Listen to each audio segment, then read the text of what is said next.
दोस्तों, पति और पत्नी का रिश्ता एक ऐसा रिश्ता होता है जो टोटली भरोसे और विश्वास पर टिका होता है। और जिस दिन ये भरोसा और विश्वास टूटता है उस दिन कई लोगों की जिंदगियां भी तबाह कर देता है। आज की भी कहानी में सेम कुछ ऐसी होता है, जिसकी वजह से ना सिर्फ एक व्यक्ति हमेशा के लिए इस दुनिया को छोड़ के चला जाता है, बल्कि उसके बाद कई लोग सलाखों के पीछे भी पहुंच जाते हैं। वाकई में दोस्तों, आज की जो कहानी है ये आपको भी सोचने और समझने पे मजबूर कर देने वाली है। ना मैं आपको सुनाने वाला हूँ, ये घटना है गुजरात प्रदेश के बेलगांव जिले की। बेलगांव का एक शहर पड़ता है महर, और इसी महर शहर की रहने वाली है कल्पना बसु। कल्पना जिसकी उम्र है लगभग 31 साल के आसपास।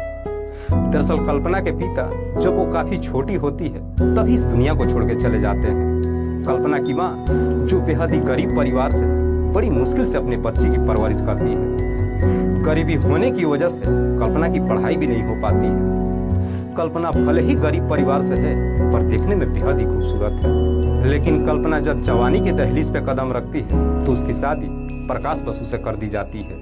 प्रकाश जिसकी उम्र है लगभग 35 साल के आसपास, जो उसी के इलाके का रहने वाला है। दरअसल प्रकाश के भी माता पिता बचपन में इस दुनिया को छोड़ के चले जाते हैं, इसलिए प्रकाश की परवरिश उसके नाना नानी करते हैं। दरअसल प्रकाश के भी नाना नानी जो मध्यम वर्गीय परिवार से रहने वाले हैं, इसीलिए प्रकाश की भी पढ़ाई नहीं हो पाती है। लेकिन प्रकाश जब जवानी के दहलीज पे कदम रखता है तो कैसे भी करके ड्राइवरी का काम सीख जाता है और फिर एक कैब चलाने लगता है। जब इधर कल्पना की शादी प्रकाश से हो जाती है, अपने ससुराल में जाती है तो अपने साथ कई सारे सपने भी लेकर के जाती है।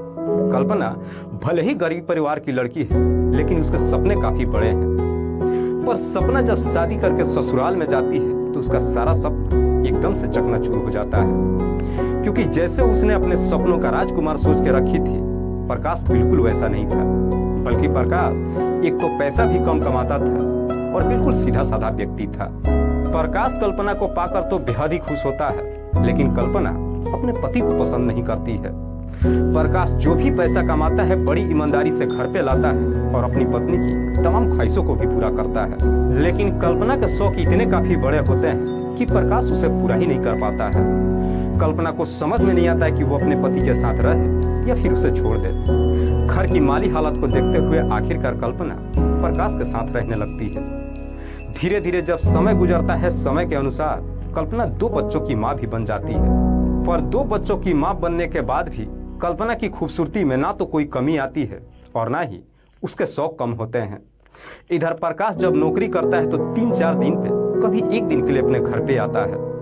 दरअसल प्रकाश के जब 2 बच्चे हो जाते हैं उसके बाद से प्रकाश भी अपनी पत्नी के तरफ ज्यादा ध्यान नहीं देता है।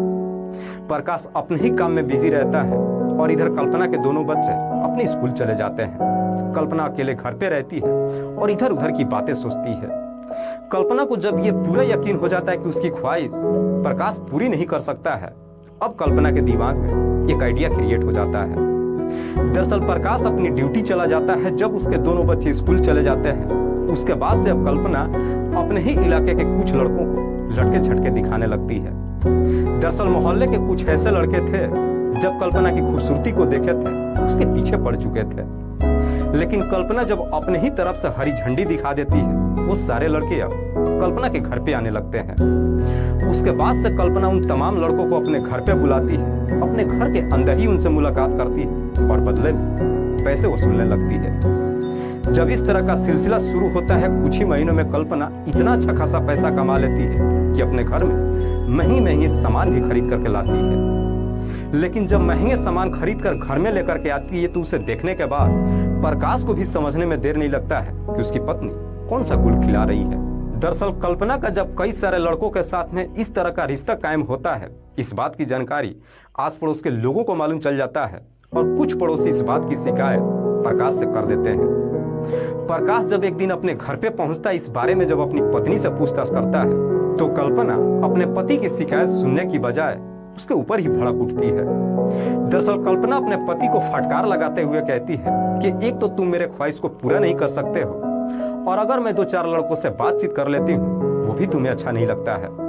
अगर दोबारा तुमने ऊपर दबाव डालने की कोशिश की तो मैं अपने आप को ही खत्म कर लूंगी। कल्पना जब इस तरह की धमकी अपने पति को देती है अब प्रकाश को भी समझ में आ जाता है कि उसकी पत्नी सुधरने वाली नहीं है। इसीलिए प्रकाश अब अपनी पत्नी को सही रास्ते पर लाने के लिए एक फैसला करता है और वहां से अपना मकान छोड़ करके अपनी पत्नी और बच्चों को लेकर के बेलगांव शहर में चला जाता है और बेलगांव शहर के एक अपार्टमेंट में किराए का फ्लैट लेकर के रहने लगता है और वहीं पे एक व्यक्ति का गाड़ी चलाने लगता है। प्रकाश को लगता है कि शायद अब उसकी पत्नी सुधर जाएगी, लेकिन शायद प्रकाश की ये गलतफहमी थी। दरअसल प्रकाश जिस अपार्टमेंट में अपनी पत्नी के साथ किराए पर रहता है, उसी के पड़ोस का रहने वाला पंकज पवार के साथ कल्पना का प्रेम प्रसंग शुरू हो जाता है। पंकज, जिसकी उम्र है लगभग 32 साल, जो एक प्राइवेट कंपनी में नौकरी करता है, ऑलरेडी शादीशुदा है और उसके भी 2 बच्चे हैं। कल्पना का जब पंकज के साथ में अफेयर शुरू होता है, उसके साथ घूमने के लिए तो जाती है, जब भी उसे मौका मिलता है पंकज को अपने घर पे भी मिलने के लिए बुला लेती है। कुछ महीनों का जब समय गुजरता है, एक दिन पंकज अपने 3 दोस्तों को लेकर के कल्पना के घर पे आता है, जिनमें से एक का नाम है सुरेश सोलंकी, दूसरे का नाम है आदित्य और तीसरे का नाम है अब्दुल शेख। जब इन तीनों को लेकर के कल्पना के घर पे पहुंचता है, इन तीनों को जब कल्पना देखती है, कल्पना भी इन तीनों को अपने प्रेम जाल में फंसा लेती है।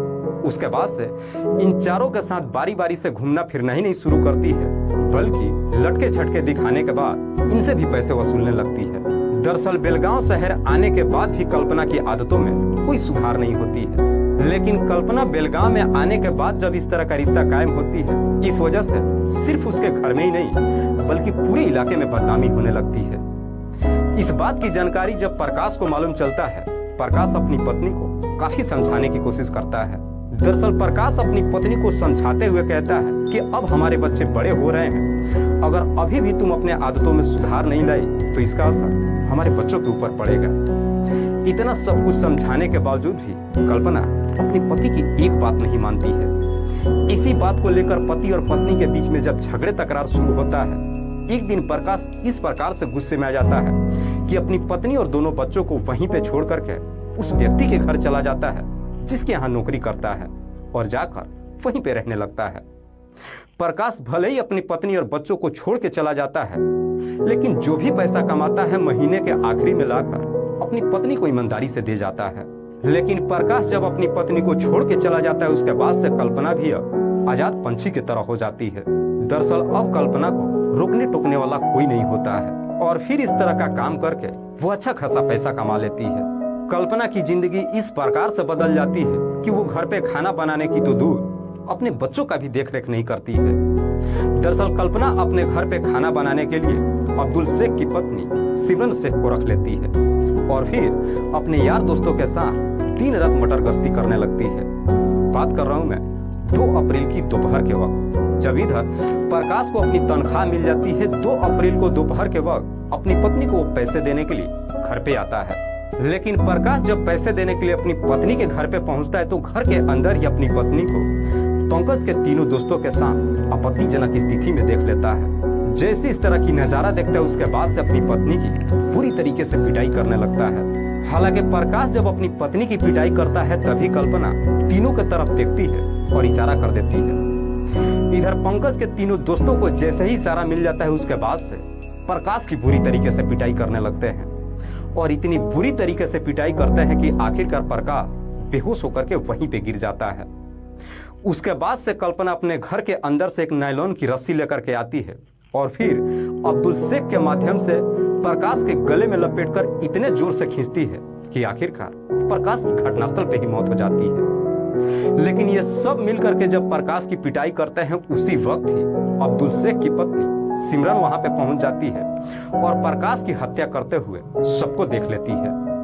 प्रकाश की जब मौत हो जाती है और जब ये सब के सब सिमरन को देखते हैं तो देख करके एकदम से डर जाते हैं।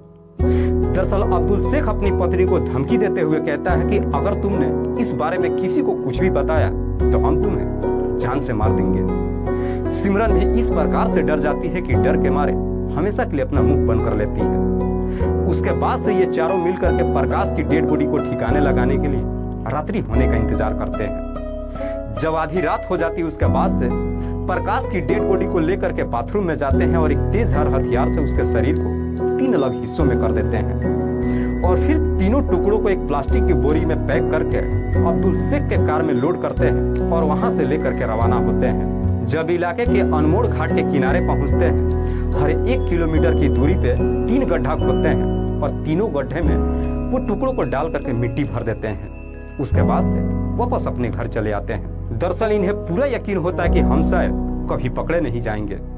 पर जैसे जैसे समय गुजरता है, इधर अब्दुल शेख की पत्नी सिमरन को अपनी जीवन को लेकर अब डर सताने लगता है। दरअसल सिमरन को न जाने क्यों लगता है कि आज नहीं तो कल ये सब मिल करके मुझे जान से मार देंगे। सिमरन इस प्रकार से डर जाती है कि आखिरकार लगभग 1 महीनों बाद 8 मई को बेलगांव के जानी मानी पत्रकार उषा नाइक से जाकर मुलाकात करती है और पत्रकार उषा नाइक से इस पूरी घटना की कहानी बता देती है।